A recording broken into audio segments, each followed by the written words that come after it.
I don't go back to slinging, yeah, yo. Start 1 minute. Slinging, yeah, yo. Hit my mail.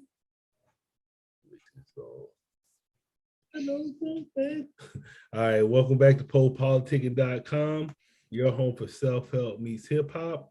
Right now, we're live on YouTube, but check me out on Apple Podcasts, Spotify, Twitch. 1-2-1-2 place to be with Mykill Miers. How you doing, bro? Oh, it's all good, man. How you, man? I'm good. I feel like I should have interviewed you yesterday. Right. that'd have been apropos.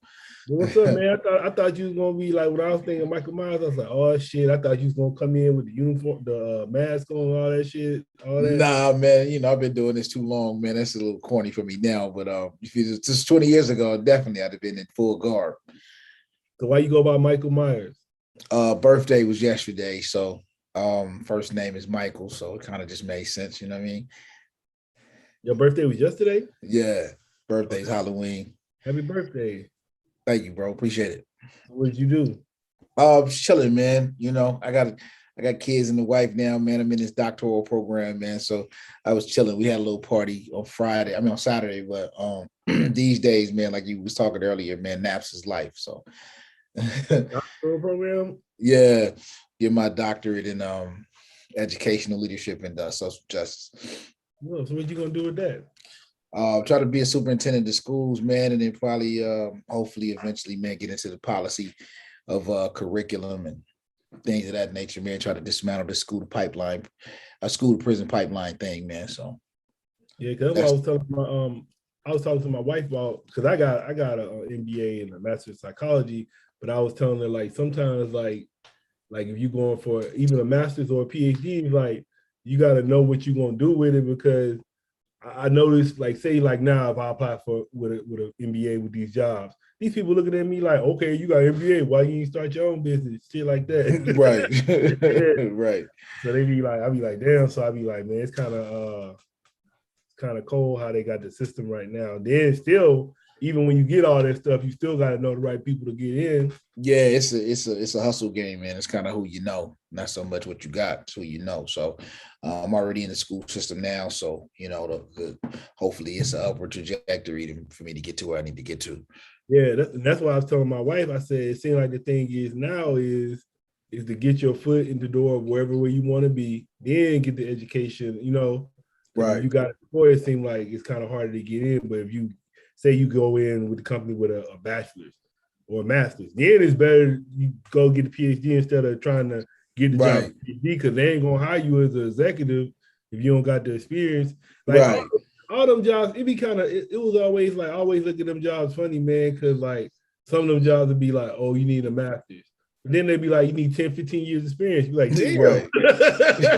Right. She told me that when I was getting my master's. Like, how you gonna have a master's and all that damn experience? Like, shit. Right. I had to get the master's somehow, right? Yeah, that's crazy.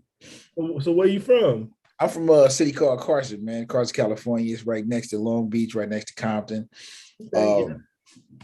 Huh? No, I said I know it. I'm in San Diego County. Okay. So I ain't that far from. Okay, you ain't that far. It's a couple hours, but yeah, you're right. Yeah, still in it. I said that should be funny, man, because I got people from out of town, friends. Every time they're in LA, they think they can just call me up and I'm just gonna pop up. I'm like, hold up. Yeah, no, they how this works. Right. Yeah, everybody say LA, they usually mean LA County though. You know what I'm saying? And so LA County is big. LA County is bigger than most states, man. So so when people say you from LA, they really be from different cities within the county. You know what I mean? Is Carson where the Rams at or no? That's where they used to be at. They used to be at the StubHub Center or the Home Depot Center. I don't know the name of it now, but they're over in Inglewood now though. All right. So let us know your background and how you got involved with hip hop. Oh man, I got involved in hip hop, man, back in the day. I started rhyming in '93. Got on the Wake Up Show, the world famous Wake Up Show in '94. Some of my neighborhood mates is a brother by the name of Ras Kaz. So that's kind of how I got to the Wake Up Show, and that's kind of how I got in the game. Was in a crew called Western Hemisphere with Ras Kaz, Voodoo, Mean Green, rest in peace. Been around the LA scene, man. with these freestyle fellowships, the Far Sides, Jurassic Fives, Dilated Peoples, man, been in that whole scene from that era. Been kind of doing my thing since then. You know what I'm saying? Put a couple records out in the early 2000s on a label called Ill Boogie. Kind of, made my way through this whole thing we call hip hop, man. So I've been, seasoned veteran for sure. Yeah, I've asked you, then what most people might not know because we got people from all over, but what do you no doubt.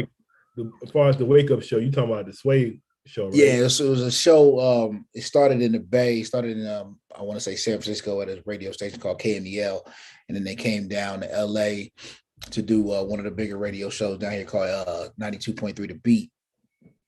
And it was a world famous Wake Up Show. So it was with Sway, from Sway in the Morning, King Tech, DJ Revolution got his start there. They used to kind of had this thing called the 11 o'clock battles, where let MCs come in and kind of do their thing. I was a mainstay from 94 to about 96. Most of the cats from LA or from California, Southern California at that time, had to kind of come through there. So, your Crooked Eyes, even Eminem, they all had to kind of cut their teeth through that era. So I'm one of the original alumni from that era. Sway just made to the Radio Hall of Fame. He did. Much respect to him.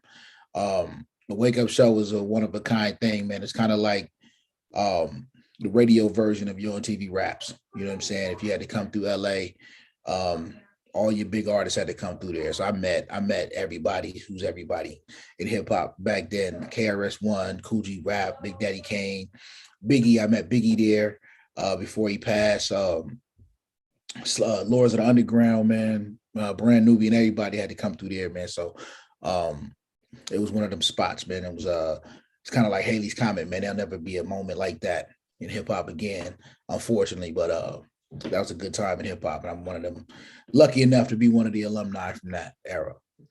And then you was naming a lot of artists. So what artists you think you learned the most from during that time?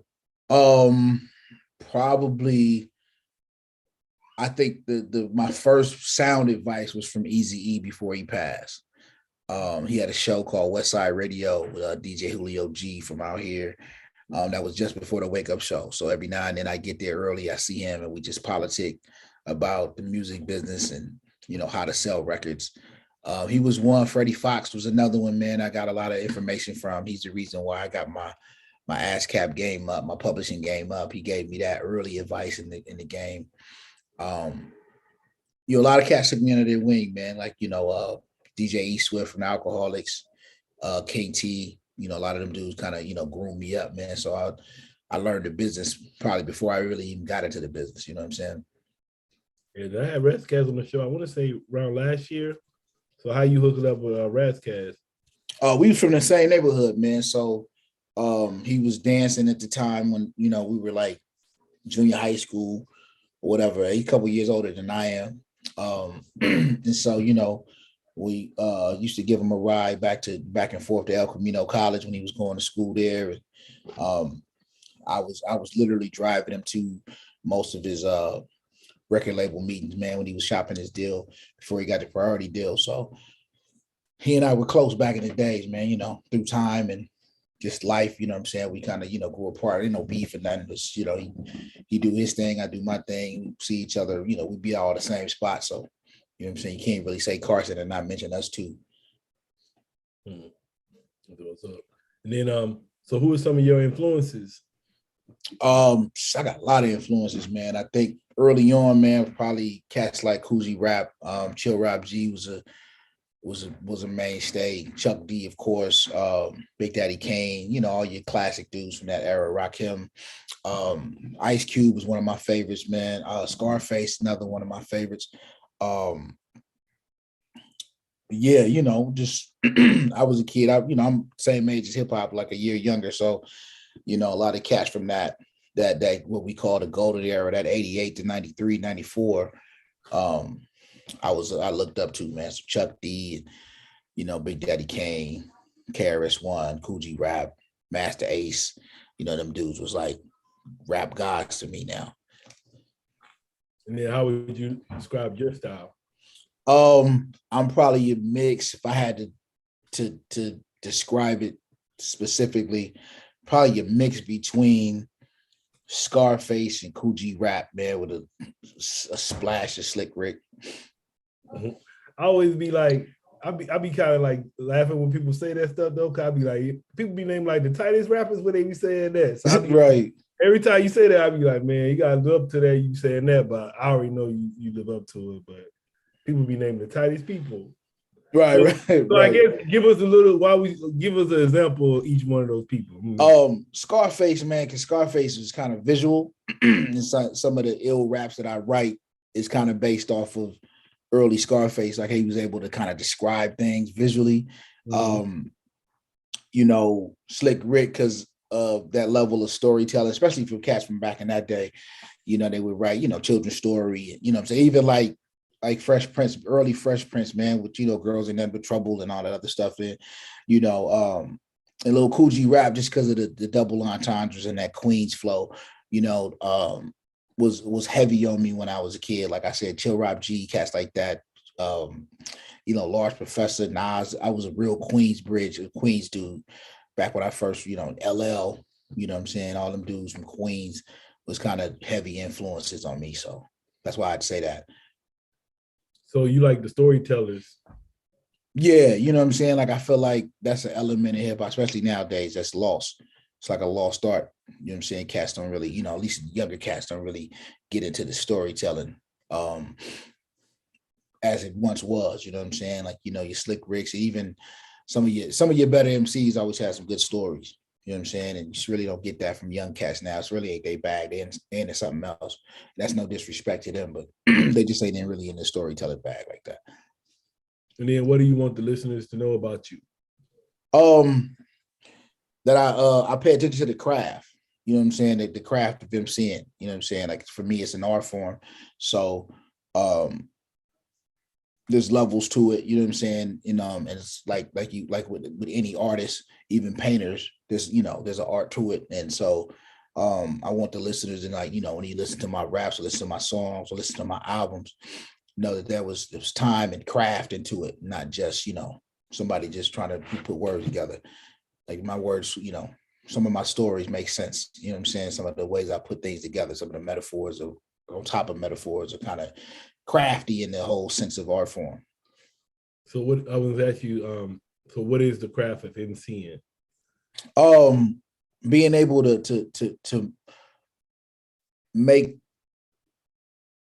dope concepts with words, you know what I'm saying? Like, you know, sometimes it's not so much the content of this, you know, like, you know, you can talk about selling drugs or whatever, man, just being creative within it. You know what I'm saying? You're not just so simple with the rhymes, like, you know what I'm saying? You're trying to really make flows make sense. You know what I'm saying? Even if you're talking about drugs or you're talking about whatever you're talking about, you know what I'm saying? Just really taking time and being creative and trying to, you know, be metaphorical about it. You know what I'm saying? That's the literary part of them seeing, I think, that sets certain MCs apart, right? You know what I'm saying? Like how Black Thought do it may be something different than how maybe Common does it. You know what I'm saying? But both of them take the same approach as far as the art form is concerned and trying to be clever with words, clever with metaphors and things like that. Yeah, because I be joking around, I always be trying to freestyle. But anytime I start freestyle, like my wife say, like I'll just start rapping about sex and stuff. And she'd be like, see, you ain't got nothing, because she said like it's easy to rap about that stuff. So that's how you know. Like anytime they just rap about shit like drugs and sex, you know they really ain't got no bars, because it's million ways to say stuff. But right. They just want to find a simple ways to do it. Right. I think, you know, that's part of, you know, today's, I won't put like today's generation, but I think today's music, I think they kind of take the easy way out. Even some of the veterans that's still doing it, they be taking the easy way out. Just keep it a buck. I'm gonna say, and then we was talking about your current project with Pause One, Double Homicide. So how y'all hook up and come? Oh, I met Pause, man. Probably about maybe 10 years ago or so. I met him at a show. Came up to me. He was a fan of mine, and he was just kind of starting out in the business, whatever. And I was kind of able to kind of mentor him and mold him, and, you know what I'm saying? And, you know, he turned into his own thing, you know what I'm saying? Like he took just a couple of little bit of advice and then, you know, turned it into, you know, what is he doing now, man? And so I've always respected his hustle, always respected his grind, respected his talent. And we've been talking about doing a project for a long time. I think the original idea, we might have talked about it in 2017. We just never really got the timing together because he was always on the road or I was on the road. And so, you know, when COVID hit, it kind of everything slowed down. So it kind of made it happen. So it was the Double Homicide project, man. It's me and Pause One, just kind of going bar for bar, lyric for lyric, man. Just, you know, beating up people with mic stands. So who winning? Since you say y'all going bar for bar, lyric for lyric. Was it a tie? You know, it's more of a we like kind of like the British Bulldogs, man. We tag teaming. You know what I'm saying? Where he come in, he do what he do, then I come in, do what I do. You know what I'm saying? So, you know, it's up for the listener, whoever feel like, you know, whatever brand of hip hop they like, who won. So who diving off top rope with the headbutt and who doing power slam? Most of the times I'm coming up with the elbow. You know what I'm saying? I'm hitting you with the chair. You know what I'm saying? I'm throwing people out the ring or whatever. He probably hitting you with brass knuckles. You know what I'm saying? Hit you over the head with bottles. You know what I'm saying? It's cool. I know we got Ed OG on that joint. We got a man Elder Sensei's on it. You know what I'm saying? My man King Magnetic is on it. What's my name? The Rusty Jux is on it. You know what I'm saying? So it's a pretty bloody record.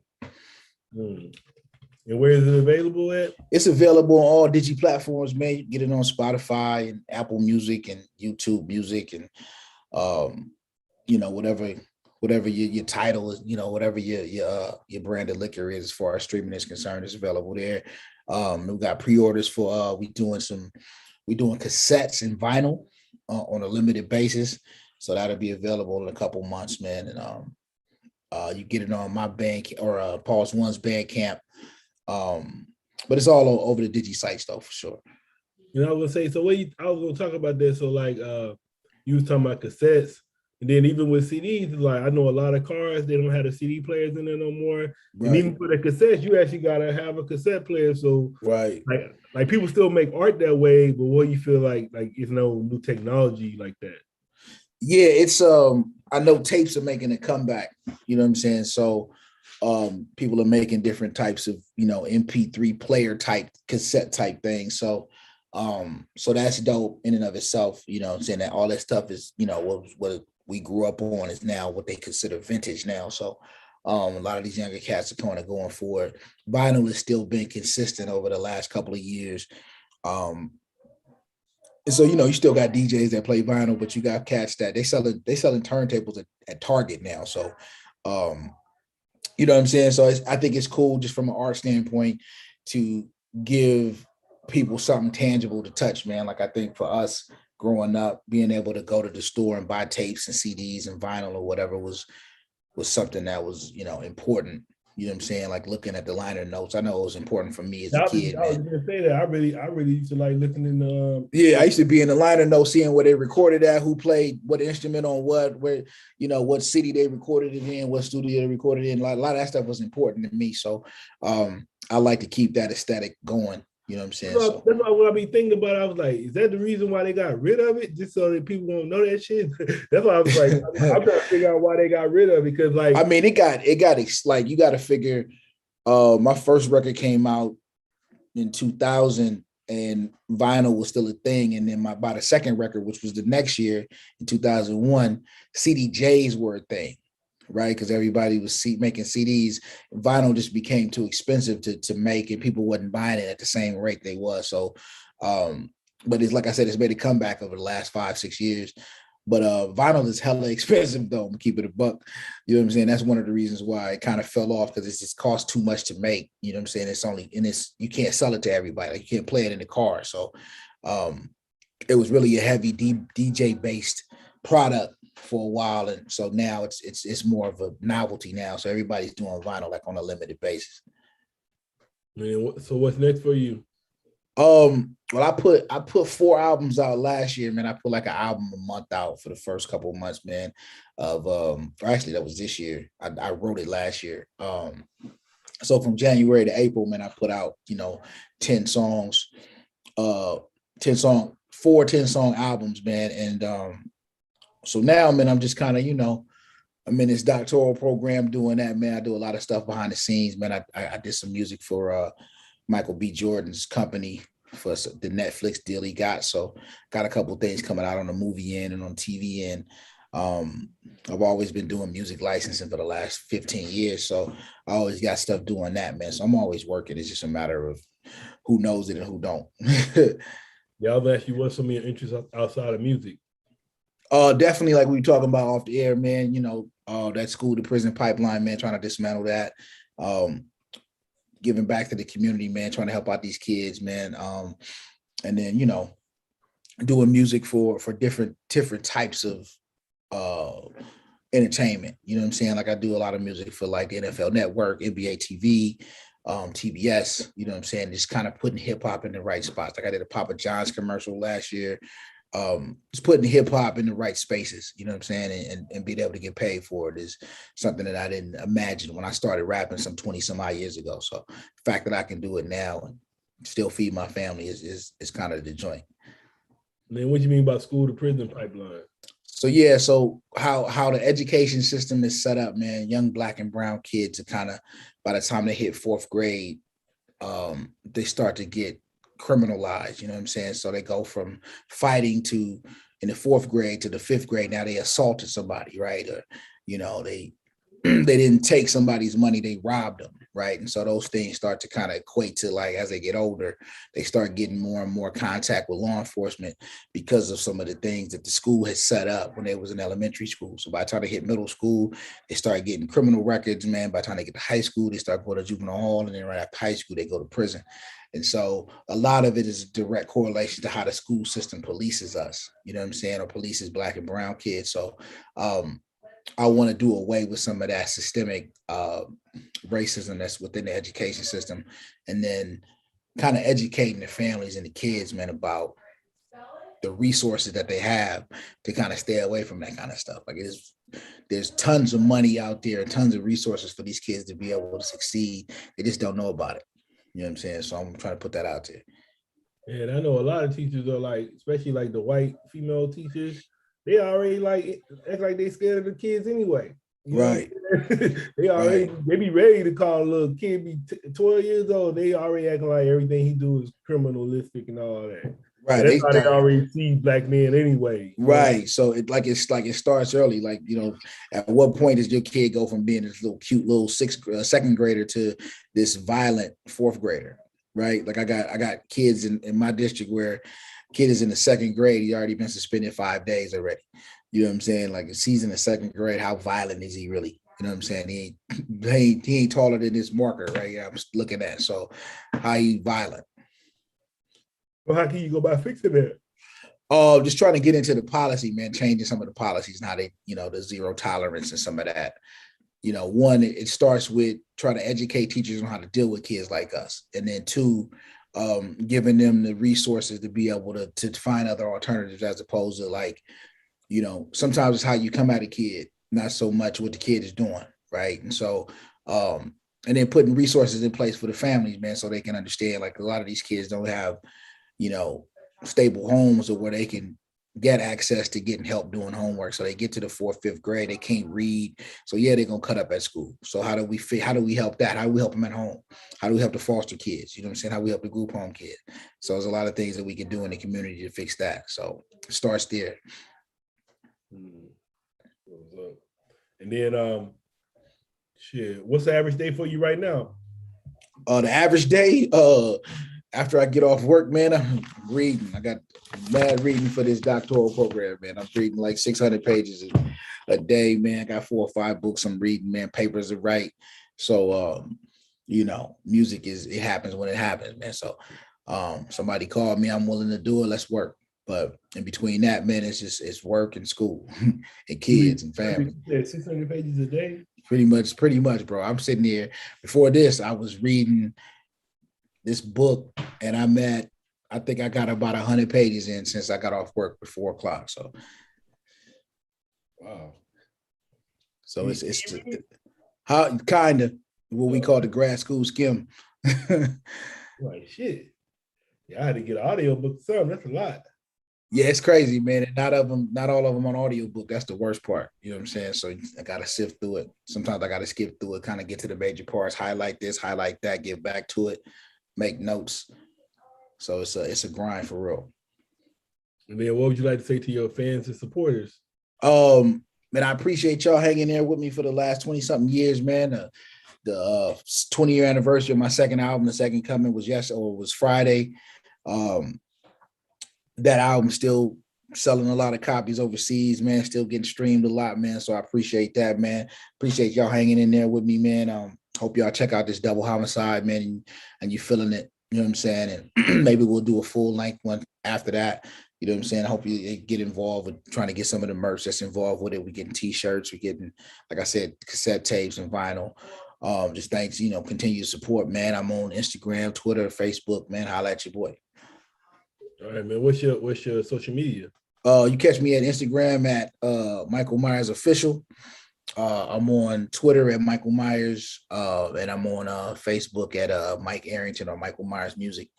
Catch me there, man. And we holla at me. All right, man. I want to say thanks for coming through politicking with me. No, for sure. Appreciate your time, bro. Yeah, no doubt, man. Any shout outs? Shout out to Pause One, man. Didn't make it, man. Shout out to my man Dennis over at Below System. And all